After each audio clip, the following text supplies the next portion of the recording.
Welcome to Born for the Trades, a home service podcast. I'm your host, Mandy Bala. And today we have amazing guests again on our show. His name is Chuck, and from Opus and Goals Group. And he started his business from garage, took his company from 11 million to 20 million with his sister and sold in 2023. And welcome to our show again. Yeah, thanks, Mandeep. Thanks for having me back. Yeah, we grew our business from 0 to 20 million in 12 years and exited on the 12th year. The real growth came in the last 2 years. We grew $8 million in 2 years. 8 million into. Yeah. Wow, that's impressive. Yeah. And what do you think about the Pantheon? You know, my team had always went to these events. I never had been to one in person. It's an experience for sure. I definitely think if you haven't been to an event, you should definitely come check it out. There's a lot of great information, a lot of great speakers, a lot of great vendors, and just good connections, good people, all that want to help and support each other in business, which is fantastic. Yeah, that's amazing. And I just want to give a shout out to our podcast sponsors, Elite Call, and we are here with them at their booth.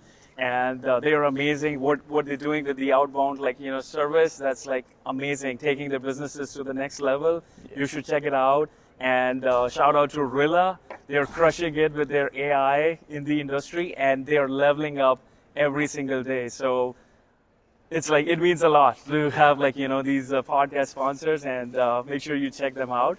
Yeah, you know what's interesting and how fast this industry is changing. It's amazing. I just sold my company a year ago, and there's already so many tools that I would have used when I was there, right?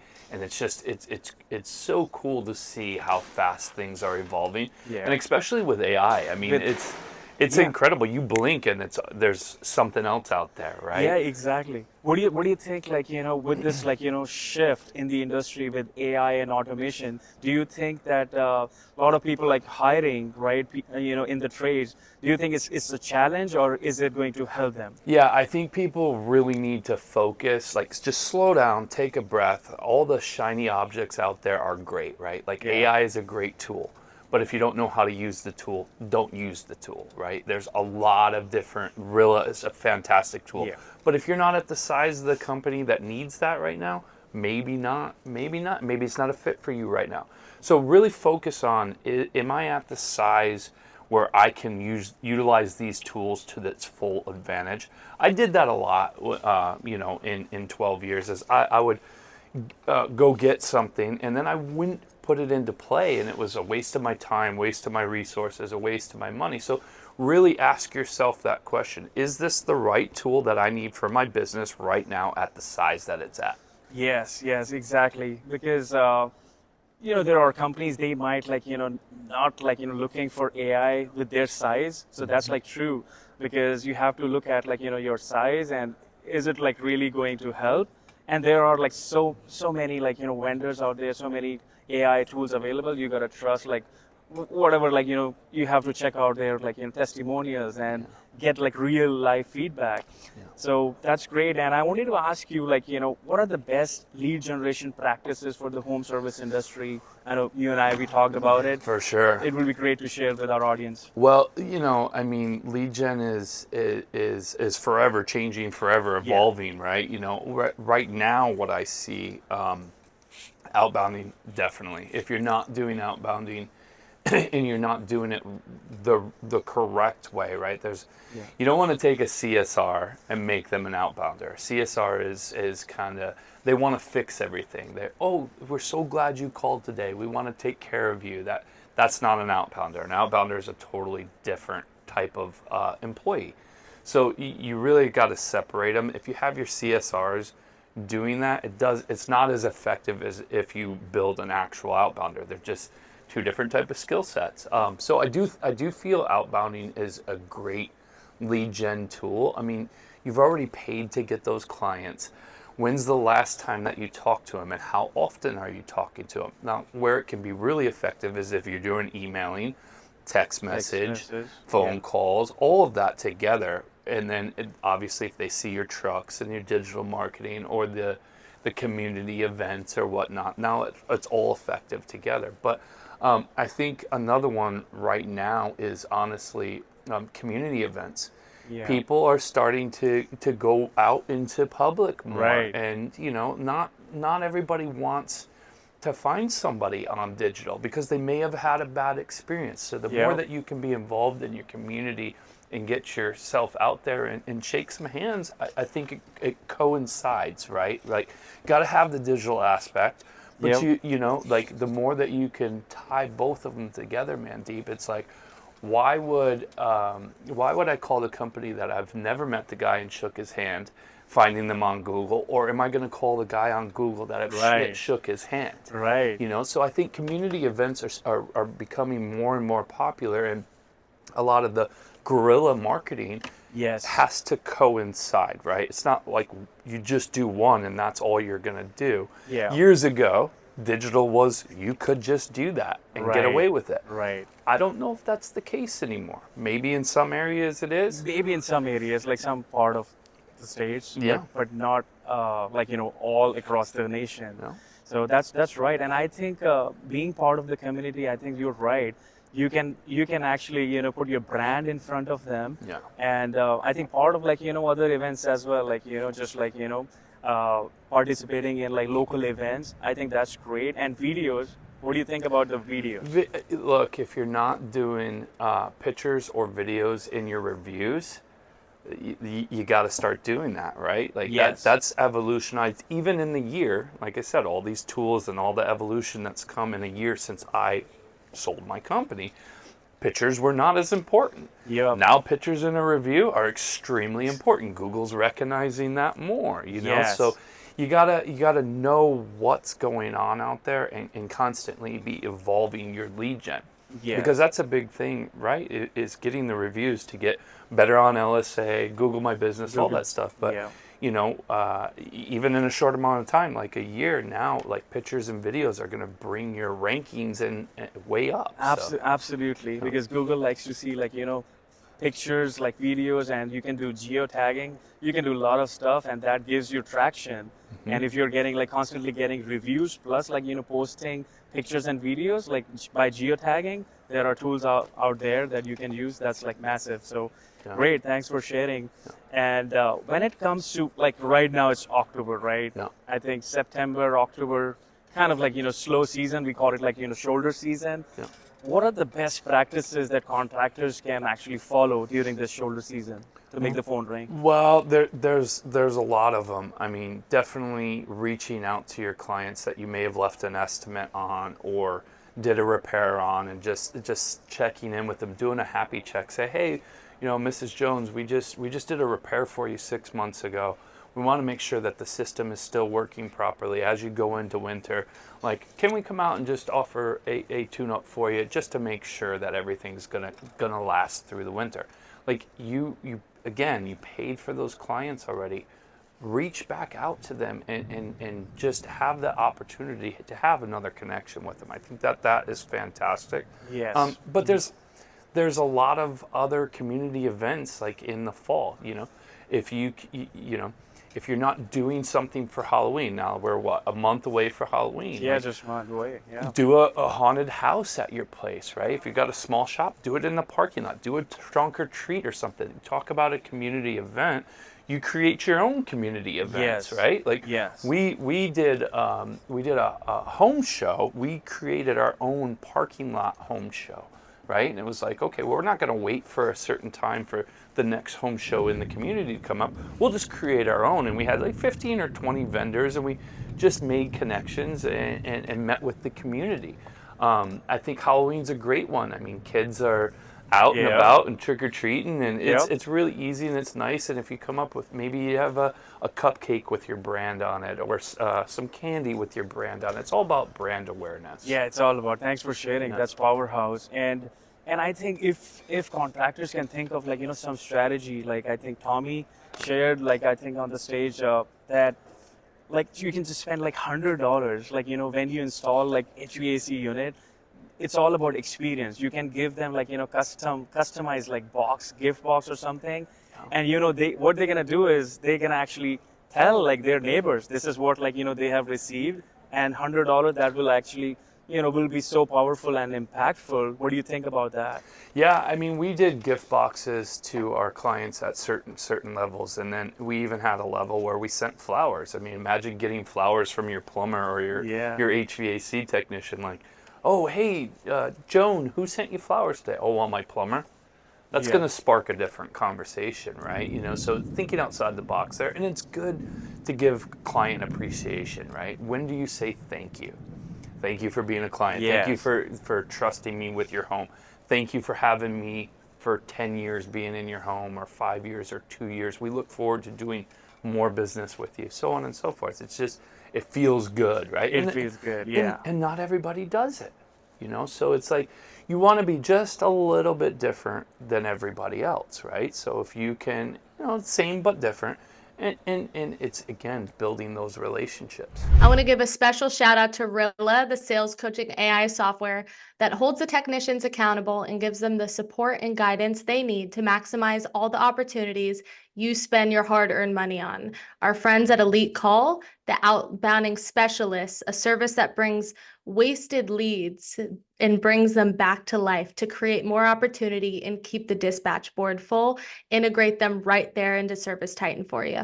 I want to give special shout out to Grow Reviews, one of our sponsors, America's first platform to capture instant text and video reviews. If a picture is 1,000 words, a video is worth 1,000,000. Book a demo with Grow Reviews by visiting website www.growreviews.com, and you can get in touch with their sales reps to book a demo. Yeah, it's all about relationships, and at the end of the day, I still remember Chad Peterman from Peterman Brothers, and he's like still writing thank you notes, and that's so powerful. That's very unique, and you are just giving that custom thing to someone. People will appreciate that. Yeah, you know what, and Mandeep, it's like I said before, all the tools and the technology and everything coming out. You don't want to do handwritten notes. You can hire a company. There's a company that will do it, and it Yes. looks handwritten. So you just sign it once, and they do it for you. Yeah, absolutely. I think that's the smart way to do that. And a lot of I think contractors during this shoulder season. Sorry, I think it's gonna rain heavily here. Yeah, We can we're getting get some more rain. rain here. No hurricane though. Yeah. And so what I was saying is a lot of contractors, they think that marketing is not working during the shoulder season. You have to look it back that it was working before, during those months, April, May, June, July. You're ranking in LSA, GMB, SEO everywhere, and in the shoulder season you're ranking there as well. It's all about demand and supply. The demand is less. That's why people are not calling because it's 70 degrees outside. They're gonna just wait, and holidays, right? So what are your thoughts on that? Yeah, I mean, I really feel that that's when the community stuff will help a ton more, right? Because you do both together with it. But it's always supply and demand. We used to say, anyone can sell AC when it's 100 degrees out, right? Right. So it gets a little bit harder when it's 70 degrees out. But you can also diversify. The other thing too, Mandeep, that I wanted to mention is if you're not good at something internally, you can outsource it too, right? Right. If you're not good at handwriting notes, then you can outsource it to a handwriting company, right? There's so many different outsourcing things out there, and it's changing rapidly every day. If you don't know how to do it, form a strategy and a plan of okay, I can outsource it to this. It's going to cost me this, but my ROI is this. You got to know all of those pieces together for it to be effective. Yeah, I agree, 100%. And wanted to share this, with the audience, and need to know your thoughts on that. So in my presentation, when I speak at the events, I have one pillar, one slide. It talks about branding, marketing, and then coaching, sales coaching. And we all know brand marketing plays a big role. I want to know what are your thoughts on sales coaching for the contractors, how it plays a big role? Yeah. I mean, you gotta keep selling something 2 years ago versus selling something now. It's changed, right? The same thing that you were doing 2 years ago is not going to work now. It's just a different time. We're in a different place. The economy's different now. Things have shifted, so you've got to constantly evolve that too. You know, and I mean, we did role plays with our guys. I wish Rilla was out because I would have been using that technology. I feel, look, if you have technicians, of course they're going to be on best behavior when you do a ride along with them and you're standing right next to you. But if you have something like Rilla, and they almost forget that it's there, and you get real time data. So I think that helps you improve those sales coaching even more, right? Yes. It's you know, it's fantastic. I mean, again, use the technology and use the tools if it's time for you. But yeah, I mean, you got to back to the lead gen when things were working in June, July, August, right? Like, Yes. And now it's not. Well, okay, it's still working. It's just the demand's not there. Okay, now is a time to really slow down, slow your technicians down in the house, start that sales training process, and get them ready for the next wave, right? Take what you've learned over the summer and the things that you didn't like during the summer, Yes. and implement strategies now so you don't repeat that same process when winter comes, right? So you know, yeah, it can be a little bit slower, but if you maximize 1 call a day versus 5 calls a day, it can equal the same profits, if not more. And quite frankly, when you're slower, you take care of the clients better and you build better relationships. Better relationships, Yeah. yes. And I think you're right, like, you know, there are tools available like Rilla that can actually help in your overall, like, you know, sales process, like coaching them. And there are coaches available as well. Like, you know, if you want to, you know, get in touch with people, those are, like, you know, crushing it in the industry and helping.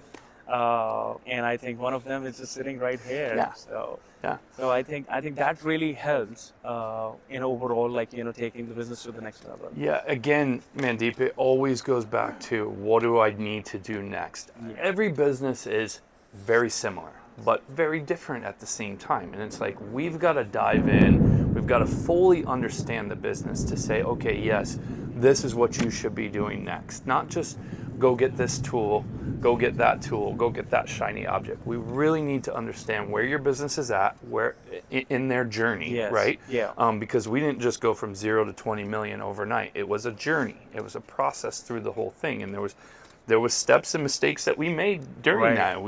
But that's the best part, is we now know those steps and those mistakes that we made, so we can help other people identify, okay, this is the piece that you should be working on now, versus you know, the shiny object. Shiny object. Yeah, great stuff. And the last question that I want to ask, like, you know, I recently met with someone, I don't want to name, but they recently sold their business. It took, like, you know, from I think 2 to 5.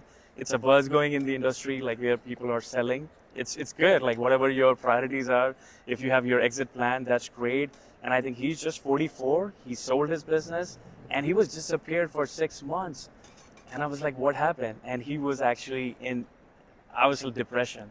And what to do, like, you know, next day, like, you know, nothing to do with the business. What are your thoughts on that? Like, you know, when it comes to exit plan, and maybe just have like your plan B, like after selling the company, right? Yeah. So the time to prepare for an exit is 2 to 3 years before you exit, right? Yeah. So you want to start planning for your exit. You're not going to say today, oh, I'm going to exit in a year. No, you're probably going to plan out 2 to 3 years before you actually exit. Just because there's so many things. Like one of the hardest things that I've ever had to go through was due diligence. And it's not like a home inspection. It's way worse than a home inspection. Like when they're looking at your business, it's mind-boggling how much they actually look at, right? And ask a ton of questions. So in order to be super prepared for that, like that's why you start planning 2 to 3 years ahead of time. Now, and I think that's a fantastic question. It's like, what do you do next? I mean, everybody has this idea of like, oh, I'm going to sell my business and I'm going to sit on the beach, or I'm going to travel and I'm going to do it. And I'm 45, I'll be 46 this year. And I had those thoughts too. And I'm going to buy this house, I'm going to buy that car. It's all the goals that I had. All of that changed after I sold, right? And it was like, okay, realistically, what am I going to do? And I got ahead of it. I planned 6 months before it actually happened, and I said, okay, well, this is what I want to do. I want to start helping other business owners understand where they're at in their journey and where they can get to. And it doesn't matter if you're going to sell your business. Right. You should always be preparing for an exit, because you're going to exit one way or the other. Whether you leave it to family, you pass away, or you sell it. Yeah. So Make sure that you guys have a plan, after you sell it. Yeah. For how long you can spend time on the beach or travel the world, it's your priority, then that's good. But you don't want to get into that that depression mode. What are you gonna do next? And 44, 45, it's pretty young. Your purpose, right? Your purpose changed. Yes. When you sell a company. I was in plumbing for 25 years. I was in the trades for 25 years, and all of a sudden my purpose went away. Yeah. And if I didn't know what my next purpose was, you have a huge identity shift, and you can feel lost. Yeah. I was lucky that I had lots of people that had done this before me, and I was able to ask great questions and great mentorship through the people that I knew. If I was alone in a room and did this by myself, it would have been really scary, my friend. It really would have been scary. But and that's the thing, is reach out to people that have done what you want to do. That is like a secret sauce. Success leaves clues, right? Yes, exactly. So ask the questions, and remember to stay humble. There was a point in my success that I thought I knew it all. Yeah. And then guess what? I was forced to be really humble when COVID hit. Yeah. And I think a lot of people were. And what I say is stay humble every single day. You can always learn something from anybody. It doesn't matter. I guarantee the guy that's pushing the broom in your warehouse right now has something that you can learn from. Yeah, always wear learning hats, and Joe Crisetta always says your ego is not your amigo. So make sure that you ask for help. There are so many people out there to help, and I think sometimes people feel oh, why should I ask? I think just ask for help. There are so many people in the industry with open hands. They want to share their success story and the challenges. That's really going to help. So the thing I hate the most is when people say, oh, I didn't want to bother you, you're so busy. I bred a culture in my company was this: I cannot fix anything I don't know, so I'm never too busy for you to come to me.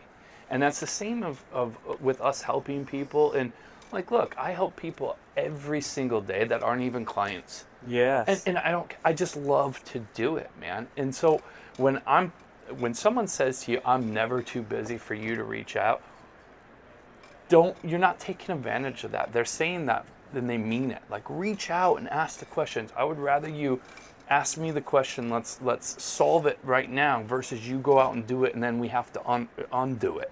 That's harder. That's a lot harder than taking 5 minutes to explain something. Exactly. And I think you do some I think Facebook Live on every Tuesday evening. Yeah. So no, every Thursday we have an 11 a.m. Mountain Standard Time and a 6 p.m. Mountain Standard Time. That's a free open Zoom call. You can come on anytime or during those times and ask Q&A. It doesn't matter what's going on. You want to learn more about how to get more leads. You want to learn more about outbounding. You want to learn more about operations, hiring, whatever it may be. You jump on and ask those questions. You can come every week. You can come twice in a day, or you can come once a month or once a quarter, whatever it may be. I mean, we're going into today is Q4. Q4. And if you're not ready for that, it's already here. The year is over already. And coming on and asking us, how do I plan better? That's a great question. Come with a question. If you don't know a question, then come on and say, what question should I be asking you right now? That's a fantastic question, right? I don't know what to ask. I don't know why I'm here. Just wanted to check it out. But what should I be asking? What should I learn today? Exactly. Yeah. Don't be shy to be part of these groups, Facebook Live, and we're gonna link everything in the podcast description so that you can reach out to Chuck anytime. Yeah. And that's really going to help. Yeah. The 6 p.m. one is going to go away at some point as we go into winter. It gets darker earlier, and I've got young kids, so 6 p.m. isn't really working for me. So we're going to have that for a little while longer. But then we're going to switch to an 11 a.m. Mountain Standard Time, which we have that one as well. But that'll probably be ours permanent one going forward on Thursdays. That's amazing. Yeah. Thanks for sharing Yeah. that. And Chuck, last thing, what's the biggest one key takeaway from this Pantheon 2024 event? What I know about Service Titan is they're constantly looking to improve. Yeah. And I love that. And I love that they have so much great knowledge and awesome people here that that support the trade industry. And I mean, like, it's not every day you can go in one place and see all of these things. So I really do love it. And I'm stoked for the technology, man. It's Yeah. like, you know, I was one of the first people, I don't want to say first people, but I was one of the top 50 to get, or top 20 even, to get into digital marketing in my area. A lot of this stuff out here, Yeah. you could be the first couple to get into it. Right. And you're not going to find those things unless you come to events like this. Yeah, exactly. Thanks for sharing. And I think make sure that you're part of, like, you know, these events really helps, like, you know, in networking and learning. And I know you get blueprint, you get everything, but implementation is everything. You gotta go and implement as soon as possible. Otherwise, you're gonna stuck there. So Then you just call me and I'll help you get unstuck. yeah. He's always there. Chuck is amazing, and it's nice to have you on our show again. Thanks. And I know I'm excited to have, like, Dana tomorrow, Yeah. and that's gonna be amazing too. And again, I want to say, like, thank you for coming on the show. Appreciate it, brother. And one last thing on events too, guys. Like, go there with a solid plan. Like, we always prepped our teams before we went to an event, and we said, okay, what are the outcomes that you want to get from it? So we had set the expectation going into it. Yes. And then on the way home, we also would review our notes. And then when we got home, we'd have a debrief, right? And this is when we were sending employees versus us being there, right? So when they had a task to bring us 10 to 15 things they wanted to implement into their department. Yes. And that debrief keeps you implementing, right? And then, okay, out of the 10 or 15 things, you choose 3 and say, okay, yep, this is a right fit for what I should do next in my business. Yep. And you start implementing. That's powerhouse. And just wanted to add more to it. Implementer. If you don't have implementer integrated in your company, you gotta have, like, implementer, and make sure that you bring your implementer, like operations manager, to these events. Yeah. So that, you know, they can take all the notes. If you're coming alone, make sure that you have all notes what Chuck said, and make sure you just, like, you know, debrief and start implementing those, right? Yeah, for So sure. that's Don't powerhouse. waste your time, money, and resources on these things. Make sure you get something and you can bring it back. Yeah, absolutely. And thank you, everyone, for all the love and support for our podcast. Yeah. And again, thanks, Chuck. It was a pleasure to have you on show. Always, my friend. Yeah. Look forward to the next. All right.